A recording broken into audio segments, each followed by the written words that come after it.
Hello everyone, my name is Hardeep Singh and I am the owner of this beautiful property Gopur filling station। Video को बहुत ही ज़्यादा प्यार दिया, उसके लिए धन्यवाद।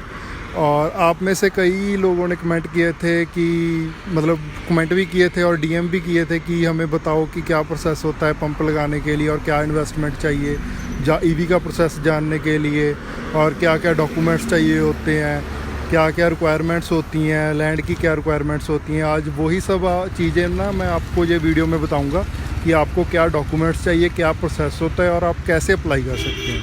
तो फर्स्ट ऑफ़ ऑल अप्लाई आप कर सकते हैं, या तो ये टेंडर निकालती है कंपनी, जो ये IOCL हो गई, BPCL होगी, HP होगी, ये तीनों तो गवर्नमेंट ओन्ड कंपनीज़ हैं और ये टेंडर वगैरह निकालती हैं, या न्यूज़पेपर में आती है खबर, या फिर वो आपको साइट में जाके चेक करना पड़ता है। और आप चेक कर सकते हैं आप साइट पे भी, और या फिर आपके नज़दीक या किसी भी पेट्रोल पंप पे जाएंगे ना, वहाँ से आप अपने एरिए के सेल्स ऑफिसर का नंबर ले लेना और आप और उनसे पूछ लेना कि क्या हमारे एरिए में कोई लोकेशन है जो आप निकाल रहे हो, तो आपको वो गाइड भी कर देगा, आपको बता भी देगा कि हाँ है। तो आप वहाँ से सेल्स ऑफिसर के थ्रू ही अप्लाई कर सकते हैं, और आप अप्लाई करेंगे तो आपको वो बता देंगे कि ये डॉक्यूमेंट्स चाहिए। और बेसिकली जो लैंड की रिक्वायरमेंट होती है ना, वो अलग अलग होती है, सिटी में अलग होगी और हाईवे पे अलग होगी। जैसे कि हाईवे पे जो लैंड रिक्वायरमेंट है वो 1250 से 2500 स्क्वायर मीटर के आसपास की है, और जो ये हमारा एरिया ये भी 1200 से 1300 के बीच का है। 1250 से 1300 स्क्वायर मीटर के आसपास का एरिया है जो जिसमें हमारा JRO है। और दूसरा इसका जो हमारे का फ्रंट है वो भी सिटी का अलग होता है और हाईवे का अलग होता है। हमारा जो फ्रंट है वो 150 फीट का है, और बाकी की आपको जो भी डॉक्यूमेंट्स वगैरह या लैंड रिक्वायरमेंट, जैसे कि कोई बिजली की तार भी नहीं जानी चाहिए आपकी प्रॉपर्टी के ऊपर से, आपको उस बात का भी ध्यान रखना होगा आपको। फिर बाकी सब तो सेल्स ऑफिसर आपके बता ही देंगे जिनसे आप कांटेक्ट करोगे। और दूसरी बात ये है कि आपको ना चाहिए होंगी NOCs आपके सेल्स ऑफिसर के, आप कांटेक्ट करोगे उसके बाद वो आपको सारा प्रोसेस बताएंगे। तो आपको हर डिपार्टमेंट की NOCs चाहिए होगी, जो कि मुश्किल काम है और सबसे वक्त उसी काम में लगता है। आपको 2 साल भी लग सकते हैं, 3 साल भी लग सकते हैं। अगर आपकी जान पहचान है तो आपको 1 साल में भी मिल सकती है। तो NOCs अलग अलग डिपार्टमेंट से लेनी पड़ती है, 6 से 7 NOCs लगती हैं, और इससे ज़्यादा भी लग जाती हैं कई एरियाज़ में। और आपको फिर वो NOCs कलेक्ट करनी है, परमिशन लेनी है हर डिपार्टमेंट की, और वो आपको डिपो में सबमिट करनी होगी। और उसके बाद डिपो आपको ना एक LOI देगा, लेटर ऑफ इंटेंट, कि आप ये काम यहाँ पे स्टार्ट कर सकते हैं, और जो भी आपका टोटल होगा उसका। तो वैसे तो आप इसकी टोटल इन्वेस्टमेंट जो होती है पंप की वो 2 से 3 करोड़ की मान के चलें कि इतना तो मिनिमम लगता ही है। और दूसरा ये ना जैसे अभी चल रहा है पंप, तो उसके साथ ही लाइसेंस फीस वगैरह जो होती है वो हर आपकी जो आप डिपो से तेल लोगे ना, उसका पर किलो का हिसाब होता है।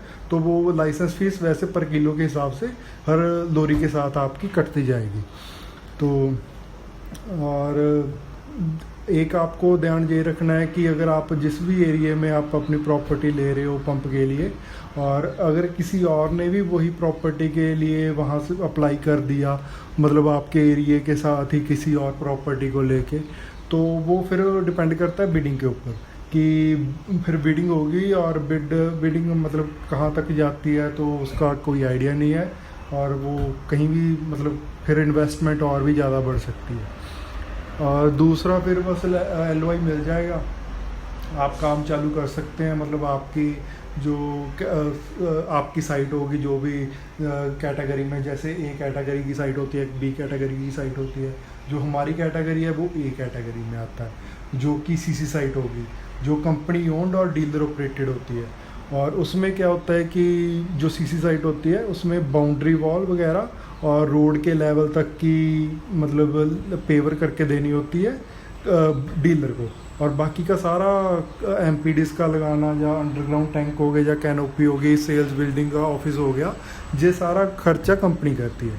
और ये जो सेल ऑफिसर सेल्स बिल्डिंग हो गई, इसका जो ऑफिस है, ये जो अंदर आपको जो भी इंटीरियर करवाना है, जो भी लगाना है, वो सारा आपका होगा, मतलब डीलर का होगा, वो सारा डीलर का होगा।